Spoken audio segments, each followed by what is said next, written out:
ఉండే విషయం. నాకు సైనిక్పురిలో అపార్ట్మెంట్ కొన్నాక అద్వైతం పూర్తిగా అర్థమైంది. కొన్ని లక్షలు ఇచ్చాం, అపార్ట్మెంట్ ఇచ్చాం, కూర్చున్నాడు కాగితాలు చూసా. 20 అపార్ట్మెంట్లు ఉన్న 500 గజాల స్థలం, అందులో 25 గజాలు నా పేరు రాశా. నేను వెంటనే బిల్డర్ని అడిగా, ప్రకాష్ గారు నా 25 గజాలు ఏవి అన్న. ఎక్కడ చూపిస్తామండి అన్నాడు.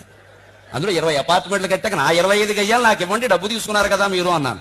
ఎలా చూపిస్తామండి అంటే, ఇప్పుడు 25 గజాలు ఉన్నట్టా లేనట్టా, కాగితాల మీద ఉన్నట్టు వాస్తవంగా లేనట్టు. ఇంకా అర్థం కావాలంటే అపార్ట్మెంట్ మధ్యలో కూర్చున్న కుర్చీ వేసుకుని ఇచ్చాం కదా, 25 లక్షలు కూర్చోవాలి కదా.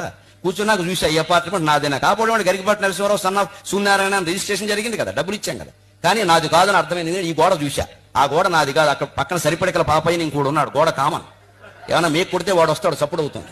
పోనీ ఈ గోడ నాదేనా, ఇక్కడ దగ్గుబల్లె దొగ్గాయని ఇంకోడు ఉన్నాడు, కాస్త చప్పుడైతే వాడు వస్తాడు. ఈ గోడ నాది కాదు. పోనీ పైన నాదేనా, సీలింగ్ ఫ్యాన్ నాదే, సీలింగ్ నాది కాదు.